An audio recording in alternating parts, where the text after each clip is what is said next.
হে জগতবাসী, আজ আমি শামীম আলী চিশতি আপনাদের সামনে উপস্থিত হইলাম একটি আলোচনা নিয়ে। সেই আলোচনাটি হলো যে এই পৃথিবীতে যারা মুক্ত না তারা পরকালেও মুক্ত নয়। এই কালে যারা মুক্ত সেই কালে তারা মুক্ত। তবে এই মুক্ত বিষয়টা কি? যেমন একটি বিষয় হলো যে কেউ বলে থাকে যে আমি মুর্শিদ ধরেছি, আমি সাধনা করব, সাধনার দ্বারা আমার আত্মার মুক্তি ঘটাবো। না বাবা, এটা হবে না। কেন হবে না? যে আত্মার মুক্তি ঘটাইতে হলে কি করতে হবে? এখন দেখা গেছে আমি পৃথিবীতে এসেছি, আমি কি করলাম? মুর্শিদ ধরার পরে সাধনাও করি, আবার বিভিন্ন ব্যবসা বাণিজ্য করি বা সংসারও চালাই, সব কিছু করতেছি, কিন্তু এর মধ্যে দিয়ে আমার 6টা রিপু সবসময় খাড়া আছে। এরকম যে আমার একটা রিপু বলতেছে যে ওই নারীটা সুন্দর, বা হয়তো নারীর সাথে খারাপ কিছু করা হয়নি কিন্তু মনোবাঞ্ছা করেছে। তখন মনোবাঞ্ছা যখন হলো তখন দেখা যায় তার একটা ঘাটতি হয়ে গেল। আরেকটা বিষয় হলো এমুকের এত সম্পদ, এত ধনী লোক, তো আমার যদি হতো। তখন দেখা যায় যে এই যে একটা আশা করলো। তো আরও একটি বিষয় হলো যে সংসারে যাই কিছু আছে এই দিয়ে চলে, কিন্তু দেখা যায় আরও কিছু করার জন্যে দাবাদাবি করে, আবার সাধনাও করে, আবার মুর্শিদের কাছেও যায়। তখন কি হবে? তার এই সাধনা কাজে আসবে না। তাহলে দুনিয়াতে যার অনেক সম্পদ আছে সেই সম্পদের দিকে লক্ষ্য করে কিভাবে সম্পদ রক্ষা হবে, আবার চিন্তা করে কিভাবে সাধন করলে আত্মার মুক্তি হবে। তবে দেখা যায় বাবা, যখন আপনি পূর্ব দিকে তাকিয়েছেন তখন পশ্চিম সাইড নেই, যখন আপনি পশ্চিমে তাকাইছেন তখন পূর্ব সাইড নেই। তার মানে আমি যা পিছনে দেখি না তা আমার জন্য নেই।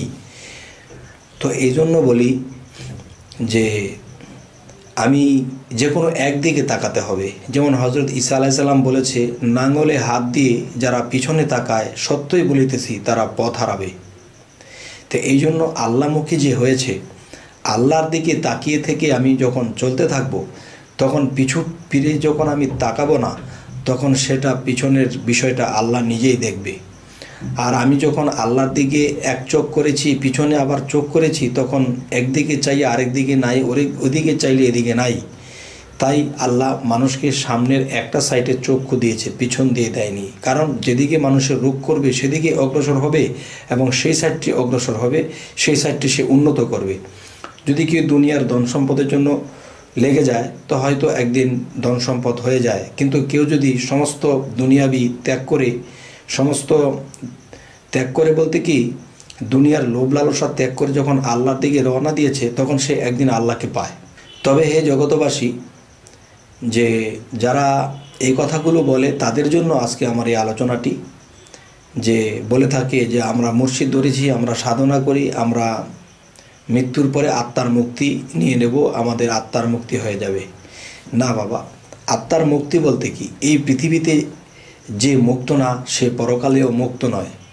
আমার সম্পদ আছে, সম্পদের দিকে আমি যুক্ত হয়ে আছি, সুন্দর নারীর দিকে আমি মনটাকে ঝুঁকিয়ে রেখেছি, যুক্ত হয়ে আছি, আমার চাওয়া পাওয়া আমিত্বর দিকে আমার মন আছে, তাহলে সেদিকে আমি যুক্ত হয়ে আছি। যারা দুনিয়ার মধ্যে যুক্ত হয়ে থাকবে তারা পরকালে মুক্ত হতে পারবে না। এবং এই পৃথিবীতে যারা মুক্ত তারা আখেরাতেও মুক্ত, পরকালেও মুক্ত। তাহলে দুনিয়াতে মুক্ত সেই বিষয়টি কি করে? সেই বিষয়গুলো হলো যে দুনিয়াতে আমার জায়গার সম্পদ অনেক কিছু আছে, হঠাৎ করে শুনতে পেরেছি যে আমার একটা জমি একজনে দখল করে নিয়ে গেছে। তখন আমার কানে খবর এলো যে আপনার জমিটা তো এমনি দখল করে নিয়েছে। তখন আমি হেসে হেসে বলছি, আচ্ছা যাক, যার ভাগ্যেটা সে তো নেবেই, আমার ভাগ্যে থাকলে আমি পাবো। কিন্তু এই কথা বলো, কিন্তু তিনি বিচলিত হলো না, তার মানে সেই সম্পদের সাথে সে যুক্ত নয়।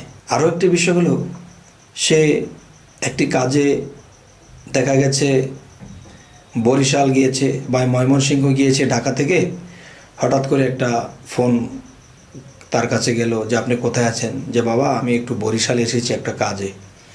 তখন বলল আপনার ছেলেটা তো মারা গেছে, ওহো, ছেলেটা মারা গেল, আচ্ছা ঠিক আছে, তোমরা দাফন কাফনের ব্যবস্থা করো, আমি আসতেছি, আমার আসতে একটু দেরি হতে পারে। তাহলে উনি যে শুনলো যে উনির ছেলেটা মারা গেছে, তখন কিন্তু সে একটু বিচলিত হলো না, এবং তিনি কান্নাকাটিও করলো না, এবং সে বলতেছে যে আমি আসতেছি।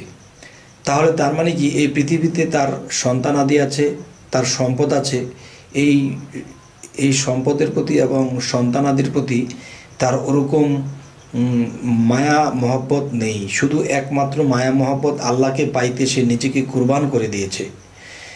তার মানে আল্লাহ যদি বাঁচিয়ে রাখতো, তোর বেঁচে থাকতো, আমি চিৎকার দিলে তোর আসবে না। তবে কি সে চিৎকার যে দেবে, কিন্তু বলা হয়েছে হাসরের দিন আমার ছেলে আমাকে চিনবে না, আমার মা আমাকে চিনবে না, আমার বোন আমাকে চিনবে না, আমার স্বামী আমাকে চিনবে না, আমার স্ত্রী আমাকে চিনবে না। তাহলে সেই দিন আমাকে কে চিনবে? সেই দিন আমাকে যে চিনবে, তাকে যদি আমি আজকে চিনতে না পারি, তার জন্য আজকে আমি চিৎকার করতে না পারি, তা সে কোনো দিন আমাকেও চিনবে না, এবং সে আমার জন্যও কোনো দিন চিৎকার করবে না। তবে যাদের জন্য আমরা চিৎকার করব, তারা কিন্তু আমার কোনো কাজে আসবে না। যাই হোক, সেটাও কোনো কথা নয়। এখানে মূল বিষয়টি হলো যে প্রেম ও ভয় ভক্তি সমস্ত কিছু আল্লাহর প্রতি যারা রুজু করে দিয়েছে, যখন বলা হয়েছিল যে হে আল্লাহ, আমার যা কিছু আছে এবং না আছে সমস্ত কিছু তোমার চরণে দিয়ে দিলাম। এখন যদি আমি কেঁদে দিই, এখন যদি কেঁদে বলি যে আমার সন্তানটা মরে গেল, আমার সম্পদটা নিয়ে গেল, আমাকে এমুকে অসম্মান করলো, তাহলে আল্লাহর কাছে আমি আটকে যাব। আল্লাহ কি বলেছে? আল্লাহর কাছে কি বলেছি? আল্লাহ, আমার বলতে কিছু নেই, সমস্ত কিছু তোমার চরণে, তোমার কুদরতি চরণে আমি লুটিয়ে দিলাম। তখন দেখা যায় যে আল্লাহর কুদরতি চরণে যখন আমি সমস্ত কিছু লুটিয়ে দিলাম, তাহলে আমি তো আল্লাহর, আমার যা কিছু আছে তাও তো আল্লাহর, এবং আমিও তো আল্লাহর। তাহলে আমি আল্লাহর সম্পদের জন্য আমি কি কানবো? আমি কি আল্লাহর যে একটা মানুষ পৃথিবীতে জন্ম হয়েছে আমার উসিলাতে, আমি কি তার জন্য কাঁদবো? সেটাও তো আল্লাহ। এখন সেটা আল্লাহই বুঝবে। আমি এখন তার জন্য কাঁদবো, এখন আল্লাহ বলবে কি তুমি কাঁদো কেন? যে আমার সন্তান মারা গেছে। তাহলে আমার যে সন্তান মারা গেছে, তাহলে এটা তোমার সন্তান, তাহলে বোঝা গেল তোমার বলতে কিছু আছে। তাহলে যারা সত্যিকার অর্থে আল্লাহর কুদরতি চরণে যে নিজেকে বিক্রি করে দিয়েছে, তার আচরণ, তার কথা এমনই হবে, কারো জন্যে এত মায়া দয়া করবে না। তবে সেই মায়া দয়া করতে হবে, একজন মানুষ বিপদগ্রস্ত হয়েছে, তাকে আমি উদ্ধার করলাম, তাকে আমি হেল্প করলাম, তাকে আমি ভালোবাসা দিয়ে, আদর দিয়ে, তাকে অনাহারি থাকলাম, তাকে কিছু খাইয়ে দিলাম, তার মাথায় হাত বুলিয়ে দিলাম, এতটুকু ভালোবাসা রাখতে হবে। আমি সৃষ্টি হয়ে পৃথিবীতে এসেছি, আরেকটা সৃষ্টির জন্য আমার এতটুকু ভালোবাসা রাখতে হবে। আচ্ছা, এই জন্যই বলা হয়েছে যে মানব সেবাই পরম ধর্ম। এখন কেউ বলতে পারেন যে নিজের সন্তানের জন্য সে কাঁদবে না।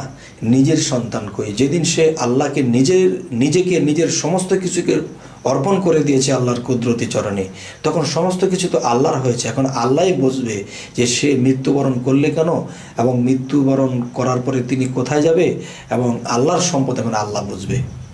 তবে এই কথাটি আজকে যে বলা হচ্ছে, এই কথাটির মূল বিষয় হলো এটি মহাপ্রেমিকের বিষয়।